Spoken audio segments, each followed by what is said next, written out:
আসসালামু আলাইকুম। আপনারা সবাই কেমন আছেন? আমি ঘরে কিভাবে আমসত্ত্ব তৈরি করি সেটাই আজকে আমি আপনাদের সঙ্গে শেয়ার করব। কিভাবে একবারে প্রসেসিং করে দুই ধরনের আমসত্ত্ব তৈরি করা যায় একদম ঝামেলা ছাড়া। এই আমসত্ত্বটা তৈরি করার জন্য অবশ্যই কাঁচা আম লাগবে। আমি নিয়েছি 3 কেজির মতো কাঁচা আম। আমগুলোকে ভালোভাবে ছিলে এভাবে কেটে টুকরো করে নিতে হবে। আপনাদের যেভাবে খুশি আপনারা সেভাবে কেটে নিতে পারেন। আপনারা চাইলে গ্রেটার দিয়েও গ্রেট করে নিতে পারেন। এরপরে হাঁড়িতে 1 কাপ পরিমাণ পানি নিয়ে নিয়েছি। আমগুলো এর মধ্যে দিয়ে দিব। পানির পরিমাণটা এমনভাবে নিতে হয় যাতে আমগুলো ভালোভাবে সিদ্ধ হয়। অতিরিক্ত পানি দেওয়া যাবে না, তাহলে শুকাতে অনেক সময় লাগবে। এরপরে আমরা ঢাকনা দিয়ে ঢেকে দিচ্ছি। একটু পরপর এসে নাড়া দিতে হবে। যতক্ষণ না ভালোভাবে সিদ্ধ হয়ে যায় ততক্ষণ মিডিয়াম আঁচে আমাদের এভাবে সিদ্ধ করে নিতে হবে। ও খেয়াল রাখতে হবে যেন চুলার আঁচটা মিডিয়াম থাকে। আমটা পুরোপুরি সিদ্ধ হয়ে গেছে। এখন আমরা ব্লেন্ডার করে এভাবে ছাঁকনি দিয়ে ছেঁকে নিব। এভাবে আমটা ছেঁকে নিলে আমের পিউরিটা খুবই স্মুথ হয়। এটা ছাঁকা হয়ে গেলে একটা হাঁড়িতে আমরা ঢেলে নিব।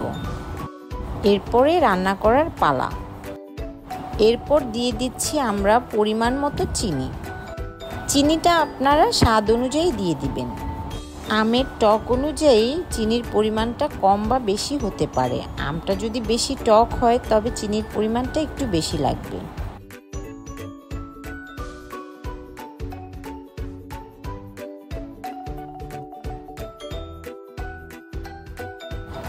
এরপরে আমরা দিয়ে দিব পরিমাণ মতো লবণ। আমি দিয়ে দিচ্ছি বিট লবণ। আপনারা চাইলে এমনি লবণও ব্যবহার করতে পারেন। চিনিটা গলে গিয়েছে, আমের কালারটাও চেঞ্জ হয়ে এসেছে। এখন মুখে দিয়ে দেখবেন চিনিটা লবণটা ঠিক আছে কিনা। এখন একটা স্টিলের থালার মধ্যে সরিষার তেল এভাবে ব্রাশ দিয়ে লাগিয়ে নিচ্ছি। আমি এখানে 2 ধরনের আমসত্ত্ব তৈরি করব। একটা আমসত্ত্ব হবে পুরোই সাদাসিধে। এখানে আপনারা চাইলে দারচিনি, এলাচ পাউডার ব্যবহার করতে পারেন। এটা পুরোই আপনাদের স্বাদের উপর ডিপেন্ড করে। এরপর আমরা একটা স্টিলের থালার মধ্যে অর্ধেক আমের পিউরি ঢেলে নিব। আমটাকে এরপর সেট করে নিব।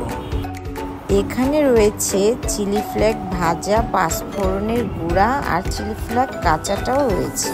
এখানে দিয়ে দিয়েছি 1 চা চামচ ভাজা চিলি ফ্লেক্স, 1 চা চামচ কাঁচা চিলি ফ্লেক্স আর পাঁচফোড়নের গুঁড়া 1 চা চামচ। এরপর নেড়ে চেড়ে মিশিয়ে নিচ্ছি। মশলাটা যার যার টেস্ট মতো বাড়িয়ে কমিয়ে নিতে পারেন। আগের মতো আমরা এটাতেও তেল দিয়ে ব্রাশ করে নিব। ভালোভাবে তেলটাকে ব্রাশ করে নিয়ে এরপরে আমরা আমের পিউরিটাকে এখানে ঢেলে সেট করে নেব।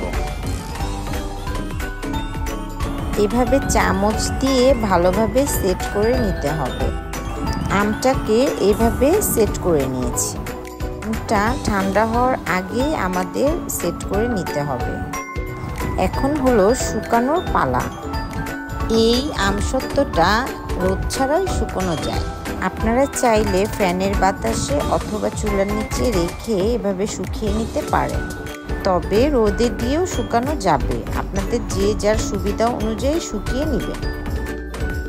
আপনারা দেখতে পাচ্ছেন এখানে আমি 2 ধরনের আমসত্ত্ব তৈরি করে নিয়েছি। আমসত্ত্বটা ভালোভাবে শুকানোর পর দেখবেন এভাবে উঠে আসবে।